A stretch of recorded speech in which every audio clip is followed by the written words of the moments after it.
It has been a year and a half since my last cabin post. Today I am at the cabin. Not to work, but to reflect on what we've accomplished and to visualize where we need to go next. Welcome back to Season 4 of Alaska Log Cabin. At this point in the build, the cabin has become a place to relax and to enjoy an Alaskan beer. It's during moments like these that I think about my son Jackson and how his passing has affected me. Most of you already know of his passing, but not the circumstances of his death. How that one event shocked me to my core. I lost my trust in others and humanity.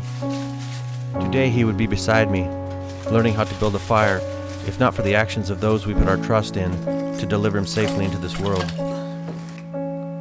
It's especially clear to me now how rejuvenating and healing the cabin would become. How the seemingly simple task of building a fire can provide a sense of peace, and at the same time a sense of accomplishment. But there is some work involved.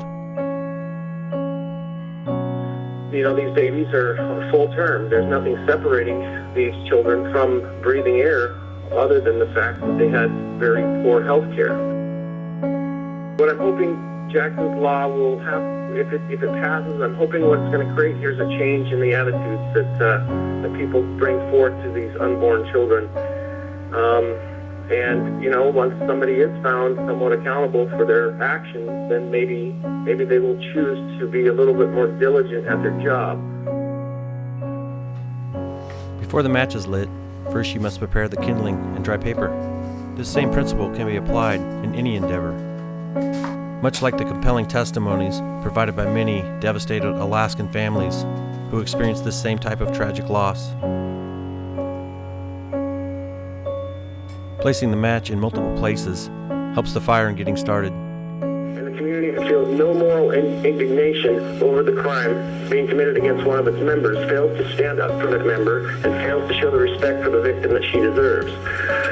So from reading this, I felt like we were doing the correct thing here, that we should be, as a community, recognizing the shortcoming in the law. Like we said earlier, there's 40 states that have already switched, and that also gives me resolve because 40 other states have gone through this process already. Thank you very much.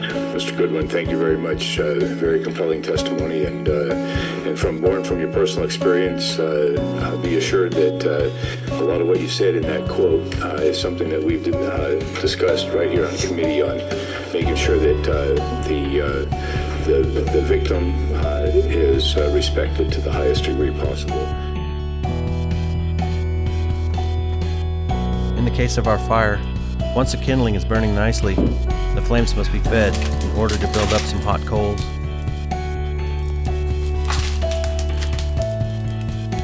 When the time comes and the coals are nice and hot, then it's time to bring in some larger pieces of wood. If the birch logs are nice and dry, they will stoke the flame and bring the cabin to a cozy temperature in no time. Patience is necessary at this point. You must have faith and trust in the process and let the fire grow. SB 200 is going to ensure that parents who have lost their unborn child through the unlawful or improper actions of another have a path to justice. Basically, what this would do is make Alaska's civil law consistent with the criminal law passed in this body in 2006 regarding the criminal liability for the death of an unborn child. That law established that the unborn can be victims of murder, manslaughter, and criminally negligent homicide in a criminal court.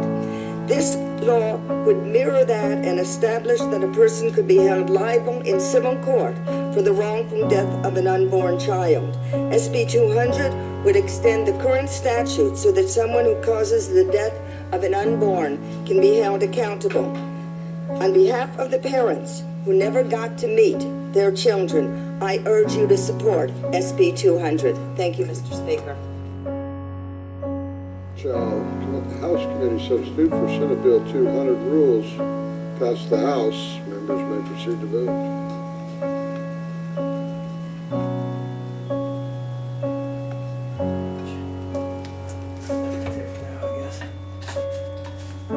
Especially after some early success, continue to nurture the flame. At this point, the fire could still go out. Continue patiently to feed the fire until the larger logs are fully lit. Once again, this is the time to be patient.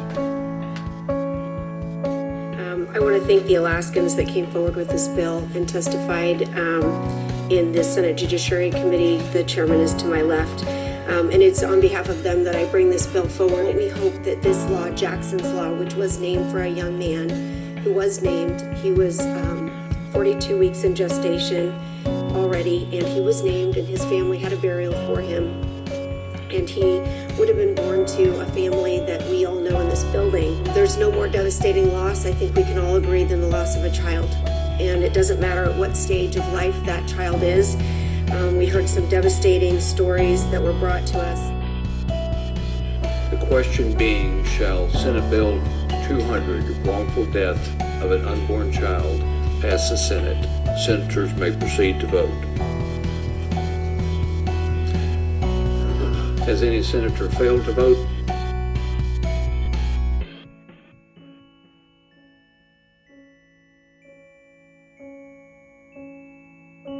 Okay, now it's beginning to feel like our fire is taking hold as the bill for Jackson's Law makes its way through the entire Alaska state legislative process. Now on to the governor's office. Armed with the confidence of making it this far can create a false sense of security. If not properly attended to, factors outside your control can creep in and extinguish your flame. Up to this point, I feel responsible for fanning the flame. The reality is, this does not have to be one man's burden to deal with alone. Variables that had not yet surfaced became aware of our fire. They created doubt as they mobilized against all the hard work that we had put into up to this point. The flame appeared to be fading. As with our fire today, there comes a time to hand the task off, to stand back, and to let others power you through. Mike steps in with a new approach, a different technique, armed with the patience necessary that comes with a new perspective. So Mike actually had to save my fire.